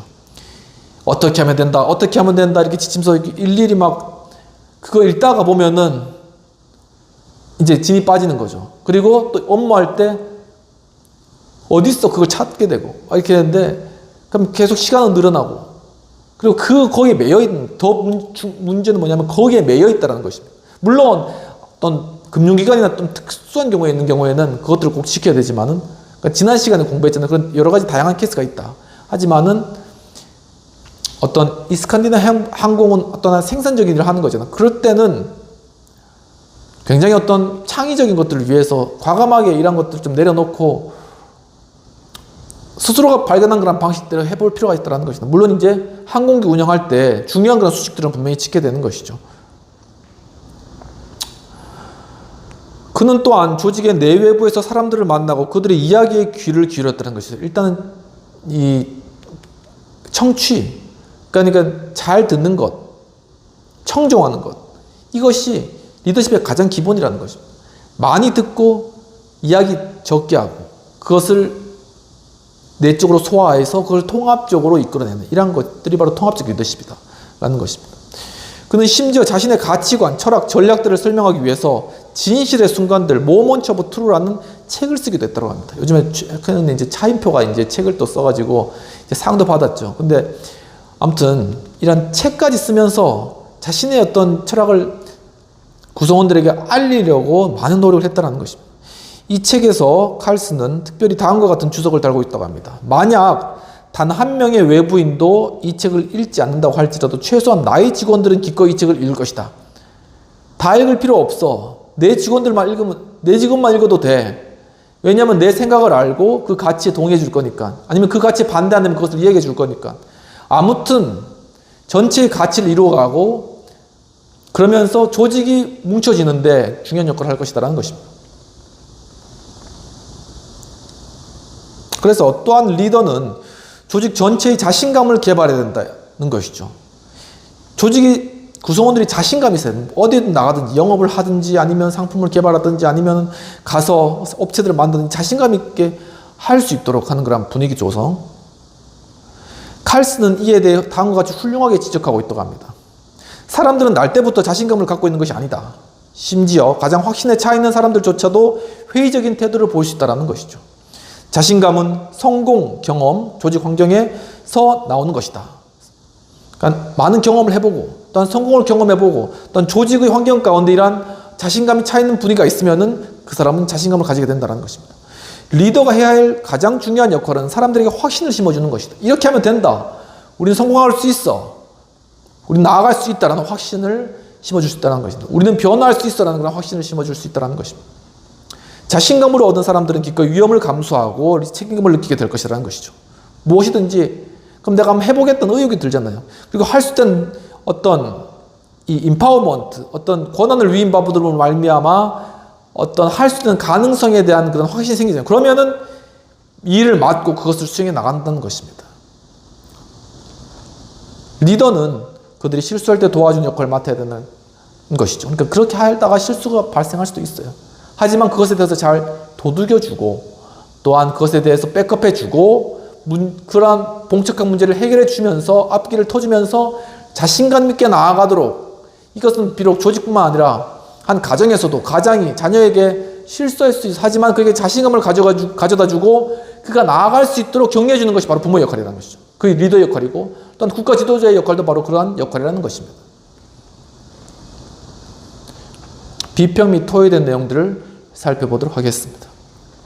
필자는 조직 내에서 다양성이 존중되고 복잡한 상호관계 속에서 문제를 쟁점화해서 심도 있는 질문을 통해 집단적 해결을 찾아가도록 이끌어야 됨을 보여준다는 것이죠. 바로 리더가 이렇게 해야 되는 것을 얀 칼슨의 예를 통해서 잘 설명하고 있다는 것입니다. 이처럼 조직 내에서 문제와 쟁점을 회피하지 않고 집단적 사고를 통해 해결할 수 있는 방법은 무엇이고 그것을 위해서 우리가 필요한 것은 무엇일까 하는 것이 토의되는 질문이 되겠습니다. 이와 같이 얀 칼슨의 모습을 보면 되겠죠. 가서 최대한 이야기해주고 청정해주고 또 함께 토의할 수 있는 그런 분위기를 만들어주고 자신감을 심어주고 또한 권한을 위임해주고 그러면서 함께 브레인스토밍 할 수 있도록 그렇게 만들어주고 자신의 철학이나 자신의 생각들은 계속적으로 어떠한 방법으로든지 표현하면서 구성원들이 인지할 수 있도록 그것을 강요하는 건 아니에요. 그걸 푸시하는 건 아닙니다. 하지만 알 수 있도록 리더가 무슨 가치와 또한 방향을 가지고 있는지를 구성원들이 인식을 해야지 그 방향으로 갈지 안 갈지 구성원들이 생각하고 만약에 다르다면 리더에게 그것을 건의할 것이고 만약에 같다면 그것을 밀고 그쪽으로 나아갈 것이잖아요. 바로 이러한 과정들이 필요하다. 그렇기 때문에 리더가 잘해야 된다는 것입니다. 어떻게든 자신의 가치나 자신의 생각들을 표현해 나갈 수 있도록 그렇게 통로를 확보해주고 그것을 마련해주는 그러한 역할들을 감당하게 된다라는 것이죠. 요즘에 SNS가 많이 되어 있는데 이런 것들을 또 잘 이용하는 것도 방법 같아요. 그래서 그런 것들을 통해서 충분히 자신의 생각들을 피력하고, 정치인들 잘하잖아요. 정치인들은 뭐 이제 와서 기자들이 일일이 취재할 필요도 없고 또한 신문사에 전화할 필요도 없고 그냥 자신의 X나 아니면은 자신의 페이스북에다가 어떤 쟁점에 대한 정치적 사항에 대한 내용들을 쓰기만 하면은, 뭐 예를 들어 홍준표 같은 경우에도 이렇게 한마디나 쓰기만 하면은, 홍준표 전 시장께서 그렇게 말씀하시잖아요. 자기는 이제 더 이상 어렵지 않다. 자신의 페이스북에다 한마디 쓰기만 하면 그것이 곧 다 퍼진다. 다 기사화된다. 다른 정치도 마찬가지. 그렇게 세상이 바뀌었기 때문에 바로 그러한 것들을 잘 이용해서 리더십을 발휘한다면 충분히 자신의 가치를 또한 설명해내고 또한 표현해낼 수 있다라는 것이 되겠습니다. 거기다가 플러스 이제 AI까지 같이 활용하면은 굉장히 탁월한 그러한 의사소통의 수단으로 사용할 수가 있게 되겠죠. 그럼 이까지 하고 이제 마지막 6번째로는 아래로부터의 리더십을 존중해라라는 것입니다.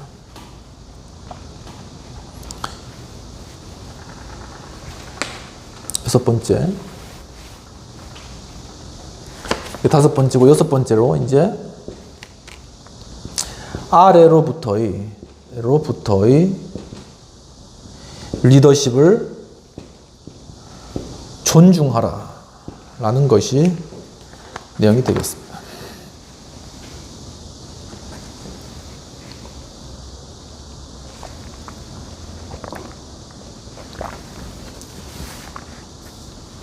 이제 도널드 하이패치, 로널드 하이패치, 도널드 로리 이 두 분의 하버드 대학 교수님들 열정적으로 글을 쓰셨네요. 이 논문을.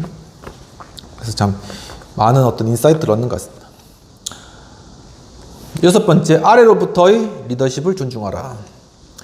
모든 사람에게 의견을 피력하는 것은 실험과 학습을 지향하는 조직이 기본적으로 해야 될 일이라는 것이죠. 그러나 실상은 불만을 제기하는 사람이나 창조적 이단자들 그리고 기타 독창적인 목소리들이 조직이라는 틀 속에서 묵살당하는 경우가 허다라는 것입니다. 의견을 피력해야 되는데 그게 반대 의견이라고 해서 아니면 좀 창조적이고 이상하다고 해서 조직 내에서 묵살당하는 것이 기존의 많은 조직에서 일어났던 일이다라는 것입니다. 왜냐하면 그들은 조직의 불균형 상태를 불러일으키는 거죠. 조직이 안정적이어야 되는데 뭐 한마디 하면은 조직이 막 흔들려요. 그러면은 그것이 CEO 입장에서는 불안한 겁니다. 그러니까는 잠잠하기 위해서 그 의견을 묵살하는 것이죠. 조직은 이를 다시 균형 상태로 되돌리기 위해 가장 손쉬운 방법으로 팀워크와 단합이라는 이름 아래서 그들의 목소리를 무력화시켜버리기 때문이라는 것입니다.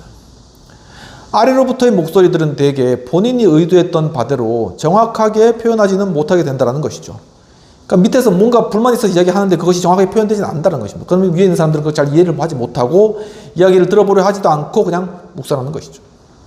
자신의 권한 밖 사항에 대해서 말하고자 하는 사람들은 남의 시선을 의식하게 된다는 것이죠.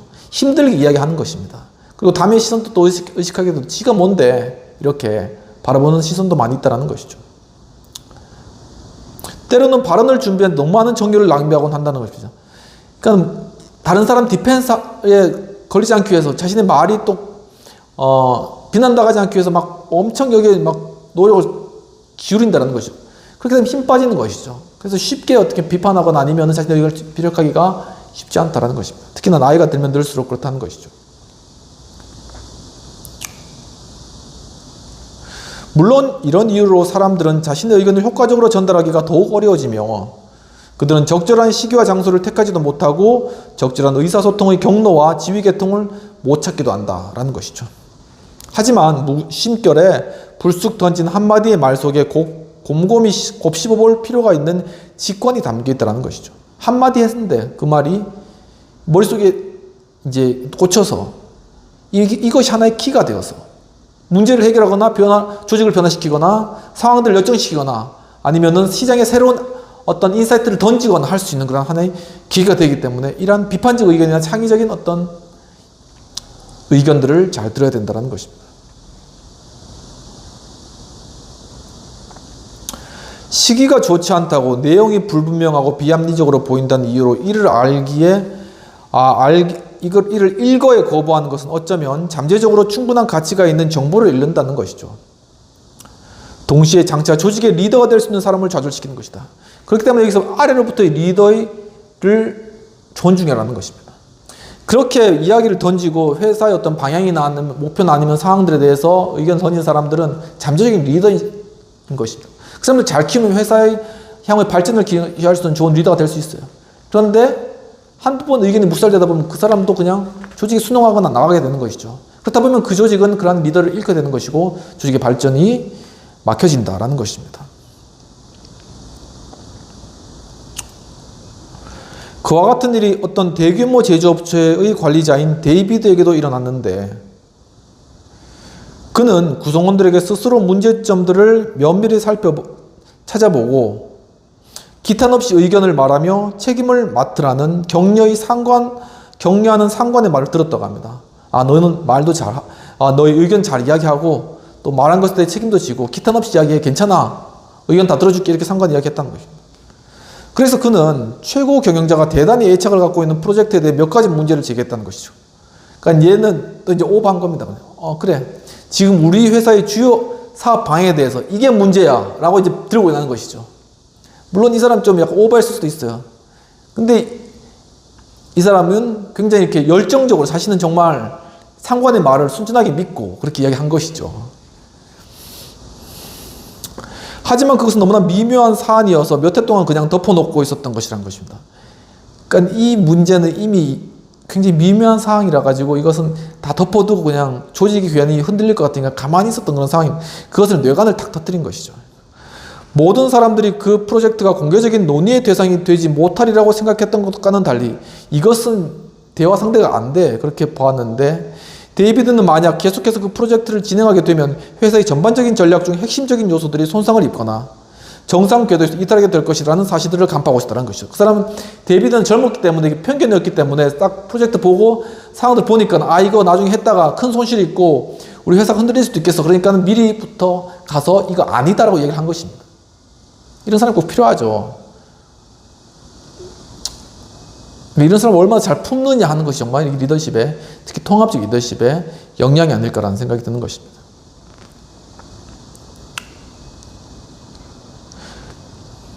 그는 직속 상관과 최고 경영자가 배석한 회의에서 단도직입적으로 이를 쟁점화했다는 것이죠. 성격이 아주 직선적 성격인 것이죠. 그러니까 상관을 믿고 그냥 가가지고 최고 경영자 CEO 있는 앞에서 이 프로젝트 문제라고 그냥 대놓고 얘기했다는 것입니다. 과연 이렇게 용기 있는 사람이 과연 몇 명 있을까요? 저도 이렇게 못하는데. 하지만 이 사람은 이렇게, 그러니까 젊었으니까 하는 겁니다. 그냥 던진 것이죠, 그냥.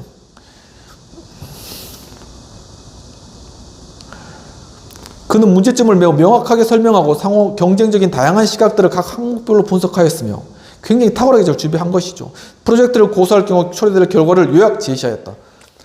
결과까지 다 예측해가지고 정확하게 제시했다는 것입니다. 이러한 어떤 직원들을 존중해 줄 수 있는 그런 조직 분위기가 조직을 성공적으로 이끌 수 있는 그런 조직 분위기고 그것을 받아들일 수 있는 CEO가 정말 앞서가는 그런 리더십이고 CEO인 것이죠.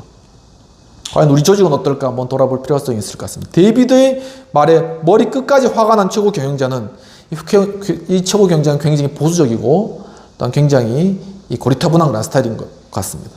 토론을 즉시 중단하고 프로젝트의 긍정적인 면을 강조했으며 회의실에서 빠져나오자 그 직속상관은 이제 회의실에서 빠져나왔던 이 상황들 파악 잘하고 이제 분위기 쌀벌하는 거 알고 이제 딱 회의실 빠져나갔죠. 직속상관이 이 데이비드한테 자유롭게 이야기하라고 그렇게 이야기했잖아요. 기탄 없이 이야기하라. 근데 그 상관이 데이비드한테 분노를 터뜨렸다고 합니다. 아니 당신 뭐하는 사람이야. 주제 넘게 왜 잘난 척 하는 거야. 원래 말이 다르잖아요. 상관은 자유롭게 이야기하라 하면 자유롭게 뭐 기타 없이 이야기하라면서 당연히 데이비드 이렇게 생각하는 것이죠.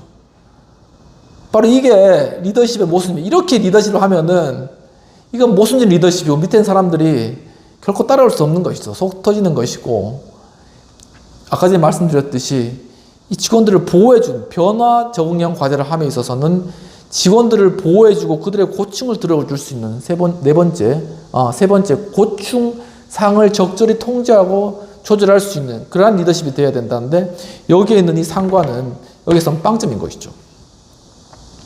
그 직속 상관은 그 프로젝트는 데이비드가 미처 생각해내지 못했던 아이디어에 의한 것이었고 그 때문에 데이비드가 프로젝트에 거부감을 갖고 있다고 은영 중에 이제 그렇게 말했다고 합니다. 데이비드가 잘 몰라서 그런 거야. 이렇게 얼버무리고 그냥 끝냈다는 것이죠. 그날 토론은 그냥 그렇게 끝나고 말았다고 합니다. 사실 프로젝트 분야에서의 전문성은 직속 상관이나 최고 경영자보다 데이비드가 훨씬 앞서 있었지만 두 명의 상관은 데이비드의 주장에 대해서 어떤 관심도 보이지 않았다는 것이죠. 또한 두 명의 상관은 데이비드의 주장에 대해서 알아보려고 하지도 않았고 알고 싶지도 않다는 것입니다. 그리고 심지어 데이비드가 회사의 이익을 염두에 두고 책임감 있게 행동하고 있다는 사실조차 인식하지 못했다. 데이비드가 한 행동은 회사의 자신의 역할에 따라서 책임을 지고 회사와 자신을 동일시하면서 회사가 앞으로 위태해질 수도 있으니까는 내가 발벗고 나서서 그것을 막고 해야 되겠다라는 그런 책임감 있는 행동에서 한 것입니다. 그러니까 그 태도 자체는 칭찬해 줘야 되는데 단지 그것이 민감한 사항이고 회사의 어떤 분위기 망친다는 의미에서 데이비드를 그렇게 이제 몰상식하게 그냥 무시한 것이죠. 이와 같은 경험을 통해 실제 쟁점 사항에 초점을 맞추는 것보다 상관에게 중요한 것이 무엇인가를 이해하는 것이 훨씬 중요하다는 사실을 데이비드가 알게 되기까지는 그리 시간이 걸리지 않았다는 것이죠. 그러니까 쟁점, 이 회사의 그런 방향 그리고 어떻게 나아가야 될지 이제 그 제대로 된 방향성을 설정하는 그게 쟁점이 아니라 위에 상관이 어떻게 방향을 잡고 있으며 그것에 대해서 어떻게 잘 맞춰야 되는지 하는 것이 더 중요하다, 조직 내에서. 이것을 이제 데이비드가 거기에 대해서 알게 되었다는 것이, 이게 바로 부작용이라는 것이죠. 그러니까 조직 눈치 보면서, 위에 상관 눈치 보면서 그렇게 적당히 분위기 따라서 해야 돼. 물론 이제 조직 내에서 원활하게 돌아가기 위해서는 그런 것도 잘 배려를 해야 되는 것이죠. 그리고 위에 상관을 존중해주고 또한 그 리더십을 따라주는 건 당연한 것이죠. 하지만은 중요한 상황에 대해서 그것을 자신의 의견을 피력하고 그것을 쟁점화시키는 것은 또한 책임자가 해야 되는 것입니다. 이것을 놓쳐버리면은 그 조직은 미래가 없는 것이죠. 근데 데이비드는 결국 이것을 통해서 배우는 것이 이제 그렇게 조직에 순응하고 그렇게 해야 된다라는 것에 대해서 어떤 이제 구태의연한 그러한 과거의 조직상의 그러한 어떤 조직의 가치, 조직의 어떤 분위기를 알게 되었다는 것입니다. 최고 경영자와 데이비드의 직속 상관, 일선 리더가 지닌 관점을 무참하게 짓밟았다는 것이죠. 장차 조직을 이끌어갈 수도 있는 데이비드의 잠재적 리더십을 말살한 것이다. 이런 사람은 정말 리더십이 될 수 있는데 리더십을 아래로부터의 리더십이라는 것입니다. 그것을 무참하게 밟았다라는 것입니다. 그는 회사를 떠나거나 아니면은 다시는 상관의 비위에 거스리지 않는 행동을 해야 되는 것이죠. 안타까운 상황이 된 것입니다. 리더는 곧 다가올 변화 적응형 도전을 나타낼지도 모르는 질문들을 끄집어내기 위해 기업 내 다른 사람들의 목소리에 귀를 기울여야 된다는 것이죠. 결국은 이 변화하는 그러한 과정들을 적응해 나가기 위해서는 변화 적응형 그러한 과제들을 조직원들에게 줘야 된다는 것입니다. 그럼 먼저 리더가 과연 변화를 하기 위해서 우리가 수행해야 될 그런 과제가 무엇인가를 알아야 되잖아요. 그렇기 때문에 그것을 알기 위해서는 리더는 조직 구성원들에 대해서, 주변에 있는 사람들에 대해서, 또 외부에 있는 사람들에 대해서도 귀를 열고 듣고 상황들을 파악할 수 있어야 된다는 것입니다. 그런데 이게 쉬운 게 아니라 저 역시도 마찬가지지만 다른 사람 말 듣기 참 어렵다는 것이죠. 리더는 기업 내부의 모순들을 지적하는 사람들을 보호해야만 한다는 것이죠. 그런 사람들은 대개 경영진이 미처 하지 못하는 사고의 대전환을 가져올 수 있는 시각을 가지고 있다는 것이죠. 그런 이야기를 하고 그런 일을 수용하고 아프더라도 또 조직이 좀 약간 분위기가 아니면은 좀 균형이 흐트러지는 것 같더라도 좀 불안하더라도 그런 것들을 수용하면서 이렇게 함께 정점하고 토론해 나갈 때 전혀 새로운 그런 관점들이 발생한다는 거예요. 툭 튀어나온다는 것입니다. 시장을 변화시킬 수 있는, 조직을 살릴 수 있는 새로운 방향을 개척할 수 있는 그러한 사고의 대전환이 그 가운데 일어난다는 것입니다. 그러면 높은 자리를 차지하고 있는 사람들이 못마땅한 시선으로 노려보거나 아니면 다른 구성원들이 군소리 못하는 상황이 되면 리더들은 이를 단호하게 저지해야 된다는 것이죠.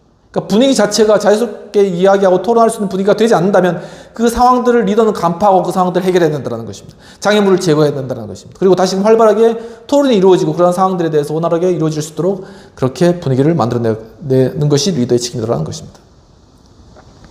사회적인 평정을 회복하려는 충동은 대단히 강력하며 매우 빠른 속도로 진행된다는 것입니다. 아무튼 평정을 회복하기 위해서 굉장히 이게 빠르게 어떤 것들이 움직이고 그러면 무마시키고 이런 것들이 이루어진다는 것이죠. 국가 내에도 마찬가지고 어느 공동체든지 마찬가지라는 것입니다. 따라서 리더는 발코니에 서서 일시적인 욕구들을 자제하며 이 친구가 정말로 말하고자 하는 것이 무엇인가 또는 우리가 보지 못한 다른 무엇이 있는가라는 질문을 던지는 데 익숙해져야 된다는 거예요. 다시 첫 번째 질문, 발코니에 올라서라는 그런 질문으로 돌아오는 것이죠. 바로 이와 같이 비록 자신의 의견과 다른다 할지라도 거기에 있는 쟁점에 매몰되어서 사람들의 의견을 무시하는 것이 아니라 한 걸음 뒤로 나와서 자신의 말을 자제하고 발코니에 올라서서 전체적으로 바라볼 수 있는 그런 안목을 가져야 된다. 이거 첫 번째 요소. 두 번째는 그렇다면 어떤 갈등되는 상황들을 정확하게 파악하고 그 정체가 무엇인가를 파악해낼 수 있는 그런 능력을 가지고 있어야 된다. 세 번째는 여러 고통스러운 어떤 고충 상황들이 발생하지만 변화 적응형 과제를 수행하는 데 있어서 고충 사항들, 구성원들의 고충 사항들이나 어려움들이 많이 발생하지만 그것을 적절하게 통제할 수 있는, 그리고 압력밥솥과 같이 그것을 적정하게 잘 통제해 나가고 긴장을 유지해 나갈 수 있는 그러한 자질을 가지고 있어야 된다는 것이죠. 네 번째는 지속적인 관심과 주의를 기울여서 보호해주고, 구성원들을 보호해주고 그들이 의견들을 피력할 수 있도록, 그리고 또한 그들이 변화에 적응해 나갈 수 있도록 시간을 확보해주는 그런 것들을 리더가 감당해야 된다는 것입니다. 다섯 번째는 구성원들에게 그냥 문제를 다 해결해 주는 것이 아니라 구성원들이 이러한 변화 상황 가운데서 어떤 과제를 해야 되고 어떤 것이 문제점이 있고 그것을 어떻게 해결해야 될지를 스스로 찾아 나갈 수 있도록 그렇게 문제의 과업들을 이제 넘겨주라 라는 그러한 부분들. 마지막으로는 아래로부터의 리더십, 언젠가는 리더로 설 그러한 사람들이 해주는 한마디 한마디에 대해서 물론 그것을 받아들이기 힘들겠지만 그것을 귀를 열고 듣고 좋아, 그렇지 이렇게 듣고 그것을 한 번 더 생각해보고, 그래서 그거에 대해서 함께 마음속에 여러 사람의 의견이 있을 수 있지만 그것을 통합적으로 해서 통합적인 의견을 내어가는 그런 과정들을 거쳐야 된다라는 것. 일단은 들어주면은, 그리고 청취해주면은 말하는 입장에서는 기분이 좋거든요. 그리고 자신이 존중받았다는 느낌이, 존중이 굉장히 중요한 거예요. 존중받았다는 게 받거든요. 그러면은 의욕이 꺾이지 않고 도리어 살아나고 자신감을 심어줄 수 있기 때문에 확신을 줄 수 있고, 그 확신에 따라서 앞으로 자신 있게 나아갈 수 있게 해준다는 것이죠. 그 과정 가운데서 문제가 발생하면 그것은 리더가 해결해주고 더 갈 수 있도록 해주는 그런 것들이 리더십의 역할이다라는 것을 이야기하고 있는 것입니다. 비평되는 내용들을 살펴보도록 하겠습니다. 필자는 교수님 로널드 하이패치, 도널드 로리, 하버드 교수님들, 이분들께서는 리더십으로 갖추어야 될 요소 중에 마지막으로 아래로부터의 리더십을 존중해야 된다라는 것을 데이비드의 어떤 예시를 통해서 잘 우리에게 제시해주고 있습니다. 설명해주고 계십니다. 즉, 변화 적응형 과제의 수행에 있어서는 기존의 가치 체계를 뒤바꾸고 사고의 대전환을 이룰 리더십이 필요한 것이죠. 사고의 대전환을 이룰 수 있는 그런 어떤 의견들을 잘 수용하고 그러한 의견들이 또한 자유롭게 나올 수 있도록 그런 환경을 조성하고 하는 것이 리더십의 역할이다라는 것입니다. 대개는 말단 직원이나 변두리에 있는 가능성이 변두리에 있는 그런 직원들이 이러한 것들을 할 가능성이 크다라고 이렇게 언급하고 계시고, 하지만 이런 직원들은 향후 리더십으로 커나갈 가능성이 크기 때문에 아래로부터의 리더십이라고 지칭하는 것이죠. 그들의 의견을 잘 청취하고 생각해 보아야 할 것은 발코니에 서서 질문을 던져라라고 하면서 객관적인 입장에서 한 발짝 뒤로 물러서서 그 의견을 다시 생각해 보라라는 그런 내용들을 발코니에 서서 올라서라라는 다시 원래의 그런 대전제로 돌아와서 잘 설명하고 계신 것으로 보여집니다. 토론되는 내용들은 이처럼 아래로부터의 리더십과 의견들을 잘 청취하기 위해서 리더십이 갖춰야 될 모습은 과연 무엇인가? 그리고 발코니에 서서 질문을 던지라는 것을 실천하기 위한 방법. 그러니까는 결국 잘 청취할 수 있는, 경청할 수 있는, 이 경청할 수 있는 그런 리더가 중요하다 라는 것이죠. 그리고 또 멀리 볼 수 있는, 발코니에서 멀리 볼 수 있는 그런 시각을 가진 리더. 그러니까 즉각적인 어떤 대답이나 즉각적인 어떤 반응 이런 것들보다는 그것을 먼저 잘 듣고 인정해주고 그 다음에 그것에 대해서 생각해보고 또한 하나의 통합적인 그런 리더십인 것이죠. 제가 이렇게 연구하는 분야도 통합적인 리더십, 통합적 리더십인데 적 리더십, 영어로 integrated 리더십, 순전한 리더십이라고 할 수 있는데 어떤 모든 것을 하나에 통합한다는 그런 의미로, 그러니까 모든 분야에 마찬가지라는 것이죠. 모든 분야에 이제 갈등이 있고 이 갈등을 무마시키거나 갈등을 제거하려고 하는 그러한 모습들이 과거의 관료주의적인 어떤 리더십 형태였고 또한 카리스마적 리더라고 할지라도 자신의 의견을, 카리스마는 자기중심이잖아. 자신의 인기를 얻고 자신의 방향대로 나아가는 것을 중심으로 하는 그런 리더가 카리스마적 리더였다면 통합적 리더십은 도리어 약간 하나의 서번트 리더십적인 측면이 좀 더 많이 가미된 그런 부분들로서 사람들의 의견을 많이 듣고 그들이 도리어 아래로부터 리더십이 도리어 리더가 될 수 있도록 도와주는 그런 입장에 서 있는 리더인 것이죠.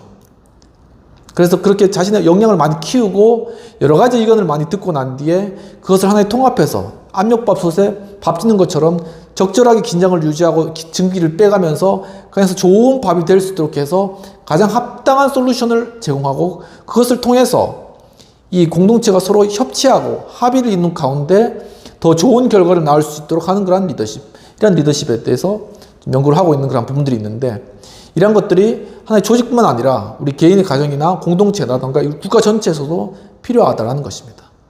특히나 여러 갈등이 많이 있는 그런 상황들 가운데서 또 우리나라 자체도 남북한이 이렇게 서로 대치하고 있는 상황 가운데서 하나의 통합적인 그런 리더십을 가지고 사람들의 이러한 갈등 상황들에 대해서 그것을 도리어 창의적인 하나의 원천이요 근원으로 삼아가지고 그것을 해나가야 될 그런 필요성이 있다는 것입니다. 그러니까 단순히 갈등을 그냥 그것을 잘라버리거나 그것을 무마시키거나 그것을 그냥 막아버리는 것은 도리어 시대의 역행할 뿐만 아니라 문제 해결이 되지가 못한다는 것이죠. 그리고 도리어 분열과 반목만 더욱더 키운다는 것입니다. 그런 의미에서 정말 바로 이러한 하나의 통합적인 리더십이 되기 위한 그런 요건으로서 아까 말씀드렸듯이 하나의 균형을 잘 이루고 굉장히 이 균형이라는 것은 그냥 평범할 때 균형이 아니라 막 이렇게 폭풍을 치는데 최근에 제가 이제 카리비안의 해적 여러분 잘 아시는 그런 영화 디즈니 영화인데 거기 보면은 이게 리더십이 좀 약간 이 선장이 잭 스프로 선장이 약간 좀 부족하고 좀 어눌하잖아요. 막 행동이 하는 것이. 근데 결정적인 순간에는 굉장히 결단력 있게 행동하잖아요. 그러니까 폭풍이 부는 가운데 배가 뒤집힐 것 같은 가운데 자신이 용기 있게 이렇게 나가는 모습을 보여주잖아요. 그러니까 자기 희생적 어떤 리더십을 보여주는 것입니다. 이처럼 굉장히 큰 압력이 있을 때 그것을 잘 균형을 이루어가는 것은 정말 이 리더의 역량이거든요. 그러니까 이러한 어떤 하나의 리더의 역량을 키우는 것, 그것이 하나의 통합적 리더십이 아닌가라는 생각이 들고, 이러한 균형, 그리고 하나의 측면 또한 발코니에 올라가서 이렇게 보면은 캐리비안 해적에서도 잭 스프로 이렇게 항상 이렇게 망원경을 보잖아요. 멀리 쭉 빼서 보잖아요. 이런 것처럼 멀리 볼 수 있는 그런 시야, 우리가 볼 수 있는 것보다 더 멀리 볼 수 있는 그런 시야, 그리고 방향, 항상 나침판을 찾잖아요. 그러니까 이 영화가 굉장히 리더십적인 어떤 진수를 담고 있는 영화예요. 항상 나침판을 보잖아요. 어느 방향으로 갈지를 알고 그것을 보고 그렇게 하는 그러한 부분들을 통해서 결국은 이 배가 침몰하지 않고 하나로 목표를 향해서 갈 수 있는 이러한 리더십이 하나의 통합적 리더십이고, 이러한 리더십을 우리 조직 내에서 특히나 변화하는 폭풍치는 그러한 상황들 가운데서 변화 적응형 과제를 수행하는 우리 구성원들에 대해서 이 조직 내에서 꼭 필요하다. 이러한 부분들을 한번 생각해 보게 되고요. 여러분들도 한번 이러한 변화 적응형 과제를 수행할 수 있는 그러한 리더십 6가지 중요한 요소들을 한번 생각해 보시고, 다음 시간에는 네덜란드의 KPMG, 우리나라에도 3정 KPMG가 있는데 이 컨설팅에서 국제적인 네덜란드에 있는 KPMG의 어떤 예들을 통해서 이러한 경영자의 6가지 필수적 자질에 관한 내용들을 실제 예로서 한번 다뤄보면서 살펴보도록 하겠습니다. 시간이 많이 지났는데 또 이렇게 긴 시간 함께 참여해주신 여러분 감사드리고, 지금 또 여름 휴가 기간인데 휴가 잘 다녀오시고 또 좀 잘 쉬시고, 또 날이 또 뜨겁기 때문에 항상 건강 잘 유지해 주시고 건강하게 한 주 잘 보내시고, 맡은 일들 가운데도 참 모든 좋은 성취들 있으시기를 바랍니다. 감사합니다.